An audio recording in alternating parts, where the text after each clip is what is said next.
core qualities of Esther was courage. We chose to celebrate Emily because even though she's 16 years old, she recognizes that she is different. And instead of trying to fit into what the world says Emily should be, she embraces who she is and she lives her life with courage. Emily isn't afraid to try new things, like becoming a tea blender for Esther Tea Company. She is disciplined in her life, and her days start with taking care of the farm animals before the sun even rises. Emily is an honor student in the early college program, a farmhand at home, a tea blender, and she composes music and plays piano as a way to express her emotions. She's special to us, and each day she strives to make the world a much better place.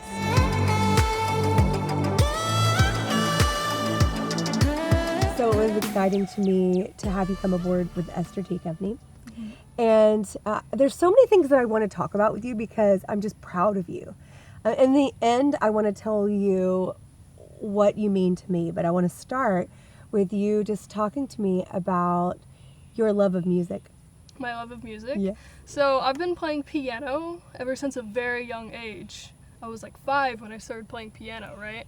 And we've had this piano in our house for ages and ages and ages, and my grandma actually painted it, and so it means like that much more to me now, especially since she's passed away. I was very close with her, so it means a lot to me now. And so I've just been playing piano for a very long time. I've grown very attached to it. I play a couple other instruments like ukulele, not as much as piano, but I had the same teacher for like 10 years. She was my preschool teacher, actually. Her name was Miss Barbara.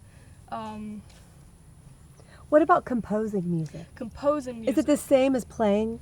So it's not. It takes a lot more power to create music that appeals to you, but also that you want to appeal to other people so that others can enjoy it as well, right? Right. There's a science to music called music theory, and sometimes you want to follow it, sometimes you want to stretch it out or make your own.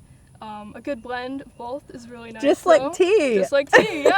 That's so awesome. I just loved reading when you wrote your story about your own self. You're the only one of all the women that did that. And I didn't want to change a word about it. I just think it's so amazing, and it really spoke to me. I'm going to tell you about that in a minute. So tell me about tea.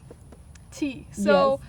when I started drinking tea, I didn't like it very much. It was very bitter. I had a pretty refined palate. I started drinking it when I was like 12 maybe, so I was still very young and new to it. I wasn't even drinking coffee then. So, but I started to drink it more because my mom drank it like every night, and I kind of wanted to do it with her. And I gradually started developing a taste for it, and then I've been drinking it like every day ever since, all the different teas. And my best friend is from India, and so she's pretty experienced with teas. And Have you told her about our tea from India? she did try some teas actually. What did she think? She liked it a lot. So tell me, remember you told me about the way they do their chai tea. It was very unique. Oh, right. So they take a giant pot, right? And then they just let all of the ingredients kind of like toast at the bottom of the pot. Without water? Without water. Wow. And you just let them toast for like a couple minutes. And then you add your teas, your water, and then milk and sugar, and you just let it simmer for a long time. So How it can long? just- How long does it? Do you know how long they? I'm not sure. No, Do you know what kind of pot it was in? I don't. Because I was imagining it like in a cast iron pot. I just think that would be so cool. Okay, so tell me about this farm that you live on.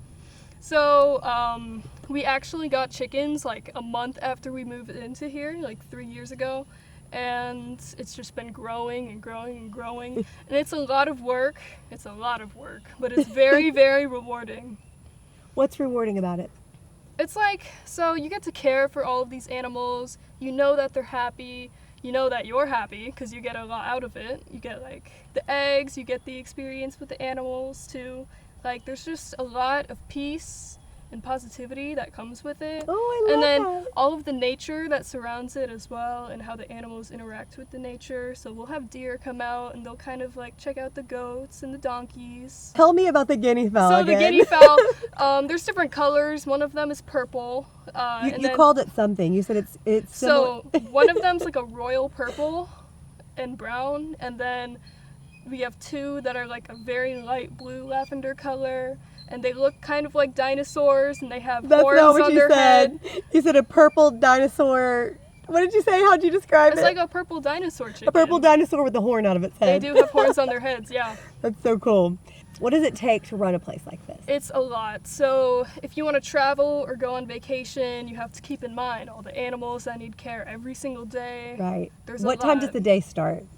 Early. How early is Like, early? they can start crowing, the chickens can start crowing at like 6 in the morning. The very second that daylight touches the sky, they'll start being very loud. And so you have to go out there, give them food, give them water. And there's more to it than just food and water. You have to clean out their stalls. You have to give them medical treatment. There's a lot that goes with it. So, I've been staying here the last couple of nights, and I will admit that I was extremely tired the other morning, and I slept right through my alarm, and thank goodness the chickens started making noise because I woke up an hour late, but around 6 a.m., just like what you said, to the chickens. So they must have been hungry that morning. Oh, yeah. Okay, so one other thing. I just wanted to ask you because, and then I want to tell you what you mean to me.